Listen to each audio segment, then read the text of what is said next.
너희 중에 고난 당하는 자가 있느냐 그는 기도할 것이요 절고하는 자가 있느냐 그는 찬송할지니라. 너희 중에 병든 자가 있느냐 그는 교회의 장로들을 청할 것이요 그들은 주의 이름으로 기름을 바르며 그를 위하여 기도할지니라. 믿음의 기도는 병든 자를 구원하리니 주께서 그를 일으키시리라. 혹시 죄를 범하였을지라도 사하심을 받으리라. 16절은 합독하겠습니다. 그러므로 너희 죄를 서로 고백하며 병이 낫기를 위하여 서로 기도하라. 의인의 강구는 역사하는 힘이 큼이니라. 아멘. 예, 우리가 이제 중보 기도를 이렇게 교회에서 많이 권하고 요청을 합니다. 여러분들께서 이제 기도하는 경험을 쭉 보시면 내 기도를 할 때는 이런저런 생각들이 많이 들어오고 방해를 많이 받아요.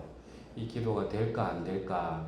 그 다음에 하나님이 목사님 기도는 몰라도 내 기도는 안 들어주실 거야. 이런 장애 요소가 되게 많아요. 그런데 이제 우리가 형제 자매를 위해서 고난당하는 또 어려운 가운데 있는 분들을 위해서 또 교회 부흥을 위해서 기도할 때는 그런 생각이 잘 안 나요. 그냥 막 우리의 기도가 이렇게 깊이 있게 올라가서요. 똑같은 기도인데 우리는 그 차이를 좀 느껴야 돼요. 그렇다고 해가지고 우리가 형제 자매를 위해 기도할 때 대충 하느냐, 뭐 내일이 아니니까 또 그러지 않아요. 우리가 이제 수요 기도회 할 때 보면 형제 자매를 위해서 우리가 진심으로 기도하거든요. 그런데 왜 내 기도할 때는 그런 힘이 없는가? 그리고 중보 기도를 할 때는 왜 그런 생각 없이 힘있게 올라가지? 이걸 우리는 오늘 좀 잘 구분을 해야 되겠습니다. 그래서 오늘 여기도 보면은 이제 16절에 그러므로 너희 죄를 서로 고백하며 병이 낫기를 위하여 서로 기도하라. 의인의 강구는 역사하는 힘이 큼이니라. 그래서 의인의 강구는 하나님께서 역사하는 힘이 크다는 거예요. 왜 의인의 강구가 일단 역사하는 힘이 클까? 이거는 우리는 잘 생각을 해야 되겠죠. 우리가 이제 옛날에 우리 김용승 형제님이 한번 이런 이야기를 꼭 설교 시간에 했으면 좋겠다 해서 다시 하겠습니다. 우리의 구원은 한 번에 단번에 이루어지기도 하고 우리의 구원은 하나님 앞에 갈 때까지 이루어지기도 하는 이런 상태에 있어요. 이 좀 처음 들으면 좀 이해가 잘 안 돼요. 그래서 구원파 계열에서는 자기들은 한번 믿는 순간 나는 완전히 의인이 됐다 이렇게 이제 생각을 하고 믿고 있는 거예요. 그래서 그들은 내가 의인이 됐다는 걸 믿은 그걸 또 의라고 생각을 하고 있어요. 그러니까 이제 이 사람들은 한번 믿어서 의인이 됐으니까 이 삶에 대해서 자기들이 크게 주의를 하지 않아요. 그래서 그들의 감정을 들어보면은 늘 비슷해요. 이렇게 했는데 하나님 말씀을 주셔서 내가 어려워졌습니다. 그런데 그 이후의 삶에 대한 감정들이 별로 없어요. 그래서 우리가 구원은 반드시 하나님 성령이 내주하시는 그걸 우리가 구원이라 하기 때문에 단번에 이루어지는 게 맞아요. 그런데 이제 진짜 성령님께서 내 안에 내주하고 계시는가? 이거는 우리 죽을 때까지 이걸 내가 확인을 해내야 되는 거예요. 그래서 어느 순간 오늘 성령의 열매를 이야기하셨는데 분명히 내 예전의 나의 모습과는 다른 것들이 나오면 이제 이때부터는 성령의 열매가 이제 이루어진단 말이에요. 그러면 내 안에는 성령이 내주하고 있다는 거죠. 이제 확신이 점점 든단 말이에요. 그러면서 우리가 기도할 때도 힘이 있게 그래 성령님이 나와 함께 계시잖아 하면서 기도가 더 세진단 말이에요. 그러면 사람들은 또 이렇게 생각할 수 있어요. 야, 그러면 이제 내 안에 성령님이 내주하시는 걸 확인했으니까 내 마음대로 살아도 되겠네. 이런 생각 자체가 점점 멀어진단 말이에요. 그래서 구원은 단번에 이루어지는데 이걸 성령께서는 눈에 안 보이시니까 내가 하나님 앞에 갈 때까지 이걸 점점 발견해낸단 말이에요. 그러면서 내 안에서 성령의 열매들이 나오면 나는 진짜 마음을 주님 앞에 붙들어 놓고 죽음 앞에서도 두려워하는 게 아니라 내가 진짜 구원받았을까? 내가 눈을 뜨면 예수님 품에 안겼을까? 이런 두려움에서 죽음을 맞이하는 게 아니라 내 안에서 열매가 계속 나오는 걸 확인하면 이제 나는 마음에서 구원받은 자인 걸 알아요. 그러니까 죽음 앞에서도 우리는 담대하게 내 영혼을 던져내는 거예요. 그래서 우리는 늘 정말 성령의 열매가 나오기까지 하나하나 말씀 앞에서 내 삶을 살아가야 돼요. 그러니까 이런 상태가 오면은 진짜 우리의 기도는 아주 강해지는 거예요. 저도 이제 요즘에 이런저런 분을 좀 만납니다. 만남이 이제 그분들 나름대로 이제 신앙인이 아닌 분들이 이야기를 많이 듣잖아요. 그래서 그분들의 삶의 낙은 뭔가, 자기들이 성공했던 삶, 또 다른 친구들하고 견주어서 보는 삶, 이런 삶을 많이 이야기를 한단 말이에요. 그러면 이제 저는 이제 앞에서는 또 세상의 낙이니까 그러냐고 이렇게 이야기를 해요.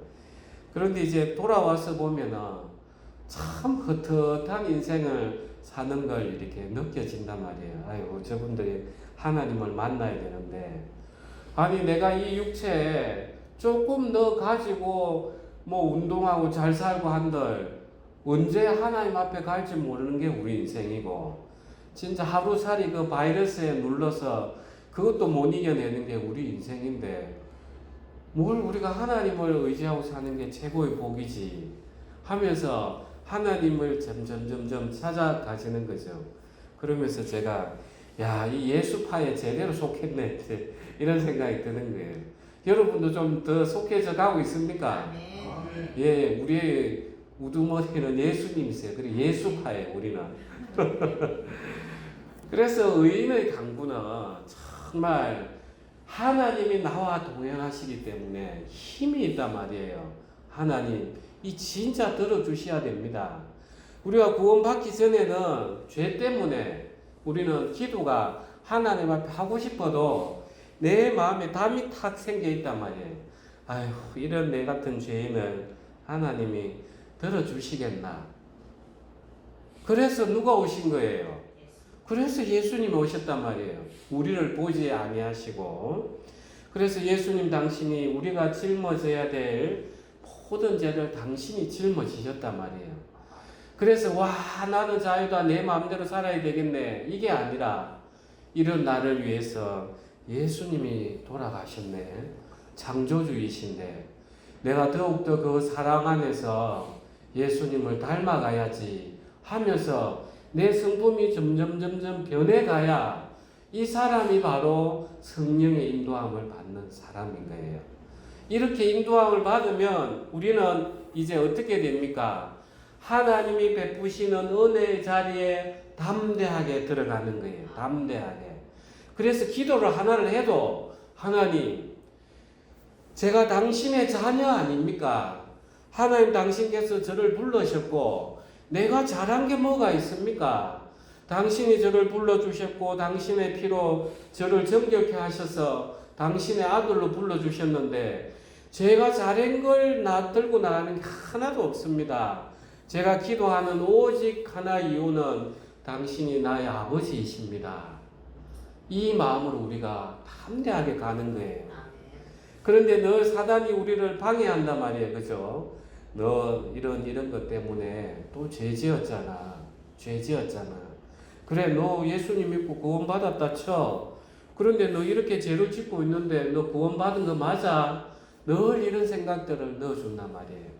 그래서 우리는 의인의 강구는 역사하는 힘이 큰데 이 더욱더 의인의 강구가 역사하는 힘이 크기 위해서는 내 자신이 아무것도 아니라는 자라는 걸 점점 더 인식을 해야 되는 거예요.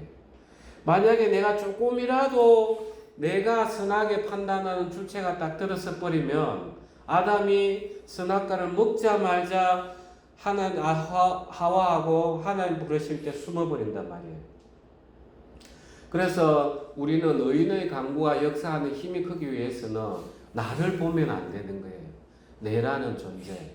내 선악, 내가 잘한 걸 보고 나가려고 하면은 늘 하나님 앞에 숨게 돼 있어요. 그래서 우리는 때로는 인생에 허물이 있다 하더라도 그 허물을 통해서 내 자신은 진짜 아무것도 아닌 존재구나.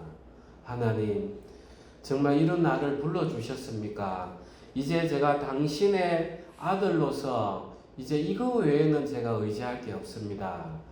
제 잘한 걸 보는 게 아니라 하나님 당신의 그 성품을 보고 제가 기도의 자리에 나갑니다. 하나님 당신의 그 신실함을 보고 이 기도의 자리에 왔습니다. 하면서 내 아이 존재에 대해서 나의 자격, 자질에 대해서 완전히 내려놔 버려야 사단이 나를 올가매지 못하는 거예요. 조금이라도 나를 생각하는 게 있으면 사단은 그걸 공격을 해요. 너 이랬잖아. 너 이랬잖아. 그러면 기도하다가도 턱턱턱 숨이 막히는 거예요. 그런데 사단이 야, 너 이렇게 죄 지었잖아 하면 인정하면 되는 거예요. 그래, 맞아.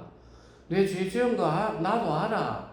그래서 내가 예수님을 의지해서 하나님 앞에 가는 거야.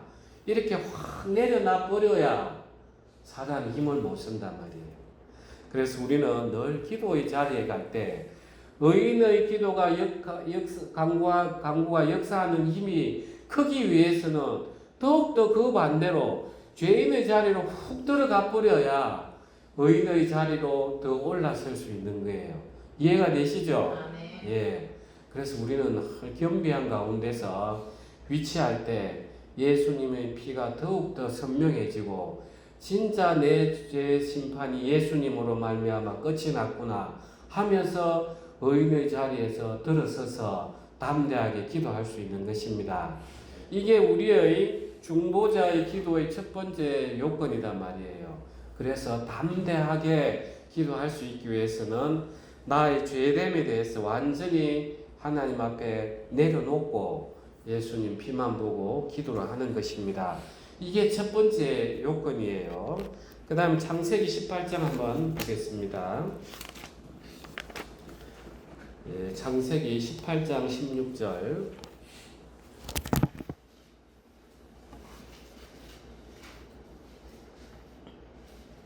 18장 16절입니다.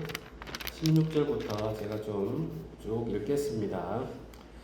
그 사람들이 거기서 일어나서 소돔으로 향하고 아브라함은 그들을 전송하러 함께 나가니라. 여호와께서 이르시되 내가 하려는 것을 아브라함에게 숨기겠느냐. 아브라함은 강대한 나라가 되고 천하 만민은 그로 말미암아 복을 받게 될 것이 아니냐. 내가 그로 그 자식과 권속에게 명하여 여호와의 도를 지켜 의와 공도를 행하게 하려고 그를 택하였나니 이는 나 여호와가 아브라함에게 대하여 말할 일을 이루려 함이니라. 여호와께서 또 이르시되 소돔과 고모라에 대한 부르짖음이 크고 그 죄악이 심히 무거우니 내가 이제 내려가서 그 모든 행한 것이 과연 내게 들린 부르짖음과 같은지 그렇지 않은지 내가 보고 알려 하노라. 그 사람들이 거기서 떠나 소돔으로 향하여 가고 아브라함은 여호와 앞에 그대로 섰더니 아브라함이 가까이 나아가 이르되 주께서 의인을 악인과 함께 멸하려 하시나이까. 그 성중에 의인 50명이 있을지라도 주께서 그곳을 멸하시고 50의인을 위하여 용서하지 아니하시리까. 주께서 이같이 하사 의인을 악인과 함께 죽이심은 부당하오며 의인과 악인을 같이 하심도 부당하니이다. 세상을 심판하시는 이가 정의를 행하실 것이 아니니까. 여호와께서 이르시되 내가 만일 소돔 성읍 가운데서 의인 50명을 찾으면 그들을 위하여 온 지역을 용서하리라. 아브라함이 대답하여 이르되 나는 티끌이나 재와 같사오니 감히 주께 아뢰나이다. 55인 중에 5명이 부족하다면 그 5명이 부족함으로 말미암아 온 성읍을 멸하시리까. 이르시되 내가 거기서 45명을 찾으면 멸하지 아니하리라. 아브라함이 또 아뢰어 이르되 거기서 40명을 찾으시면 어찌하려 하시나이까. 이르시되 40명으로 말미암아 멸하지 아니하리라. 아브라함이 이르되 내 주여 노하지 마시옵고 말씀하게 하옵소서. 거기서 30명을 찾으시면 어찌하려 하시나이까. 이르시되 내가 거기서 30명을 찾으면 그리하지 아니하리라. 아브라함이 또 이르되 내가 감히 내 주께 아뢰나이다. 거기서 20명을 찾으시면 어찌하려 하시나이까. 이르시되 내가 20명으로 말미암아 그리하지 아니하리라. 아브라함이 또 이르되 주는 노하지 마옵소서. 내가 이분만 더 아뢰리이다. 거기서 10명을 찾으시면 어찌하려 하시나이까. 이르시되 내가 10명으로 말미암아 멸하지 아니하리라. 여호와께서 아브라함과 말씀을 마치시고 가시니 아브라함도 자기 곳으로 돌아갔더라. 아멘. 참 아브라함 끈질기죠. 아브라함이 원래 이런 사람이었습니까? 아브라함 전혀 그러지 않았어요. 애굽으로 갔을 때 자기 살려고 그 자기 아내 사례를 누이라고 칭해가지고 또 한 목숨 건져가 나왔다가 또 나중에 또 뒤에 보면 또 아비멜렉에 가서 또 누이라고 또 해가지고 하나님이 아비멜렉에 나타나가지고 왜 누이라고 속였냐고 아비멜렉이 아브라함 뭐라 탓할 때 아브라함이 이는 진짜 내 누이라 누이였던 자가 아내라 또 이렇게 변명을 한단 말이에요. 그리고 또 하나님께서 아브라함에게 이제 내년 이맘때에 내 씨를 얻을 거다고 이삭을 낳을 거다고 이렇게 할 때 웃었단 말이에요. 100세 된 사람이 내 아내 사례는 90이 됐는데 어찌 아들이 얻으리요 이런단 말이에요. 아브라함은 정작 자기 문제에 대해서는 믿음이 없었단 말이에요. 이해되시죠? 그런데 그 조카 롯이 있는 소돔을 심판한다 하니까 이렇게 끈질기게 기도하고 있는 거예요. 이게 중보기도단 말이에요. 참 신비하죠. 아브라함이 도대체 어떻게 자기는 그렇게 하나님의 말씀을 그때는 처음에 잘 믿지도 아니하다가 롯이 심판을 받는다 할 때는 이렇게 끈질기게 이야기하면서 심지어 어디까지 이야기합니까? 마지막 이제 보면은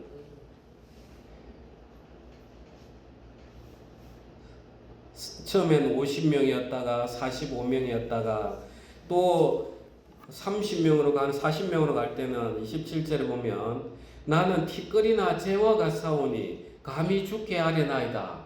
진짜 자기를 확 낮춰가지고 이렇게까지 기도를 해내는 거예요.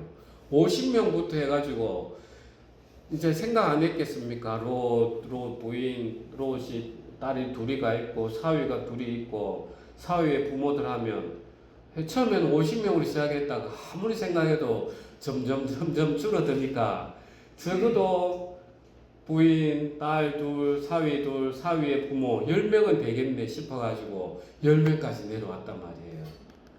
아브라함이 하나하나 할 때마다 얼마나 머릿속에 계산해 봤겠습니까? 아, 내 딸의 사위의 친척이 몇 명 있으니까 50명은 안 되겠나. 또 세보니까 이 사람은 안 될 것 같아. 45명은 될 것 같은데 또 해보니까 이 사람도 안 될 것 같아. 그 상황을 한번 생각해 보십시오. 아브라함이 얼마나 끈질기게 이렇게 중보기도를 하고 있는지. 도대체 그 아브라함이 왜 달라졌는가? 우리는 오늘 이걸 생각을 해야 되는 거예요. 왜 내 기도에는 그렇게 믿음을 잘 발동을 못하면서 그 다른 사람을 중보할 때는 이렇게 힘이 있게 기도가 되는가? 참 특별한 거예요, 이게. 이 지금 아브라함은 누구를 위해 기도하는 겁니까? 롯이란 말이에요. 이웃 사랑을 위해서 기도해요. 이 이웃 사랑은 하나님의 성품과 너무 일치하는 거예요. 그런데 우리는 늘 기도할 때 내 욕심이 먼저 올라온단 말이에요. 그래서 너희가 기도해도 구하지 못하는 것은 왜 그런 거예요? 예, 우리의 정욕을 구하기 때문이라 이런단 말이에요. 그런데 내가 남을 위해서 기도할 때는 거기서 벗어난단 말이에요. 하나님의 성품에 따라서 기도하니까 이렇게 기도가 힘이 있구나. 그래서 야고보서에서 이야기하는 거예요. 서로 죄를 고백하고 서로를 위해서 기도해 주라고. 왜냐하면 내가 나를 위해서 기도할 때는 내 정욕으로 내 죄 때문에 기도가 탁탁 막혀요. 그런데 우리 형제 자매들끼리 모여서 형제님, 자매님, 제가 사실 이런 죄를 지어서 하나님 앞에 참 제가 징계를 받는 것 같습니다. 저를 위해서 좀 기도해 주십시오. 형제님, 자매님 그런 일이 있었습니까? 사실 저도 그렇습니다. 요즘 제 마음이 너무 눌려집니다. 이걸 위해서 좀 기도해 주십시오. 이러면은 서로가 서로를 위해서 기도해 주니까 얼마나 사랑의 기도가 나가겠습니까? 이해가 되시죠? 그래서 우리가 마음이 공고해질 때는 서로 목회자에게 또 우리 선교사님 또 형제자매에게 아뢰고 기도를 요청하는 거예요. 이해가 되십니까? 아브라함이 진짜 그렇게 하니까 달라지더라는 거예요. 정말 강하게 그 힘에서 나오더라는 거예요. 그러니까 그 기도를 하면서 이제 또 하나님을 만나게 되는 거예요. 내가 원하는 것들이 아니라 진짜 하나님이 어떤 분인가 아니까 그 사랑을 기도하니까 이제 내하고 하나님하고 관계도 회복이 되는 거예요. 야, 하나님이 진짜 서로 사랑하라고 하더니 하나님께 내가 이렇게 형제자매를 위해서 기도하니까 이렇게 힘이 있는 걸 정말 하나님 당신은 사랑이시구나. 내가 사랑의 기도를 하니까 정말 하나님의 마음을 알아가는구나. 예수님이 이 사랑을 위해서 십자가에 못 박히셨구나 하면서 하나님을 그 자리에서 만나는 거예요. 하나님이 우리 인생에게 기도를 하게 하는 이유가 뭡니까? 하나님 당신과 만나게 하기 위해서란 말이에요. 겉으로 볼 때는 내 어려움을 해소하기 위해서 하는 것 같아가지고 하나님 고난을 허락하시는 것 같지만 궁극적으로는 하나님이 우리와 그 고난 가운데서 만나고 싶단 말이에요. 우리가 고난이 없으면 내 탐심이 생기고 하면은 아담 보십시오. 지 잘나고 싶어 하니까 하나님을 딱 숨어버린단 말이에요. 우리는 그렇게 생각 안 합니까? 아담 읽을 때, 참 아담이 그때 숨지 말고, 그냥 하나님 앞에 나와가지고, 하나님, 저 먹지 말라고 하는 선악과를 먹었습니다. 저 어떻게 해야 되죠? 이렇게 했으면 얼마나 좋았을까? 이런 마음 들잖아요. 진짜 우리가 회개 기도를 하고 중보 기도를 할 때, 그 마음으로 딱 나아가면 하나님을 만나게 되는 거예요. 그래서 하나님은 우리를 기도의 자리에 만나게 하기 위해서 기도하라고 이야기하시는 거예요. 그리고 지난번에 제가 설교 시간에 깊이 있게 좀 못했는데 우리 개혁주의 신학에서는 하나님이 천지 만물을 주관하고 다 섭리하고 계신단 말이에요. 그러면 내가 기도를 왜 해? 하나님이 작정하신 대로 이루실 텐데 이렇게 생각을 한단 말이에요. 그런데 그 기도 섭리를 이루어 가시는 방법이 오늘 이 아브라함처럼 기도하게 해서 하나님 섭리는 그대로 정해져 있어요. 그런데 그 가운데 우리를 넣어 주신단 말이에요. 기도하게 해서 하나님은 섭리를 이루어 가시고 우리는 그 기도에 동참하게 해서 당신의 그 수학의 기쁨에 같이 참여하도록 그렇게 하신단 말이에요. 그래서 하나님은 우리의 그 기도의 자리에 만나게 해 주시는 거예요. 그리고 또 형제 자매를 위해서 우리가 기도할 때 보면 우리는 어떻게 기도하냐 하면은 내가 내를 위해서 기도할 때는 하나님 이거 언제까지입니다. 꼭 들어주셔야 됩니다. 모든 기도가 내 기준에서부터 요청을 해요. 그런데 형제 자매를 위해서 기도하면 하나님 아버지 제 형제 자매 이런 고난이 있습니다. 주님의 어떤 뜻이 있는 줄 모르겠지만 주님 가장 아름다운 시기에 저 형제 자매님 회복하여 주십시오 하면서 하나님 주권 아래에 그 기도를 우리가 올려드린단 말이에요. 이해가 되시죠? 그러니까 오늘 이 중보 기도가 왜 힘이 있는가를 우리가 잘 보면 내 기도를 어떻게 해야 되는지 답이 나오는 거예요. 그래서 중보 기도로 하는 것은 정말 하나님 뜻을 구해내는 이게 중보 기도의 핵심이란 말이에요. 그러니까 나는 거기에서 한 발 멀어져 가지고 마음도 자유로워져요. 자유로워지면서 하나님의 은혜를 구하는 그 모습으로 이제 우리가 들어가는 거예요. 그래서 오늘 이걸 통해 가지고 우리가 형제자매 중보 기도도 그렇게 하지만 내 기도도 어떻게 해야 되는가를 느껴야 되는 거예요.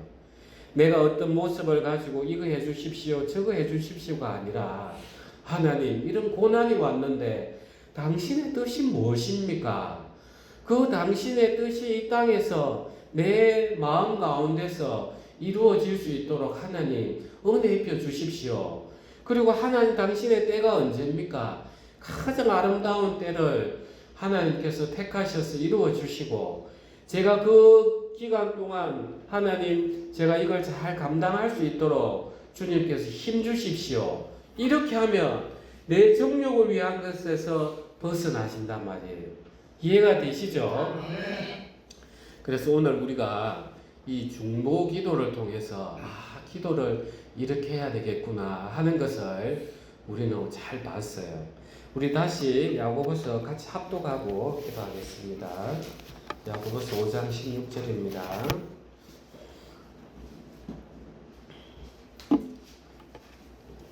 15절, 16절 우리 같이 합독하겠습니다. 믿음의 기도는 병든 자를 구원하리니 주께서 그를 일으키시리라. 혹시 죄를 범하였을지라도 사하심을 받으리라. 그러므로 너희 죄를 서로 고백하며 병이 낫기를 위하여 서로 기도하라. 의인의 강구는 역사하는 힘이 큼이니라. 아멘. 우리 기도하겠습니다.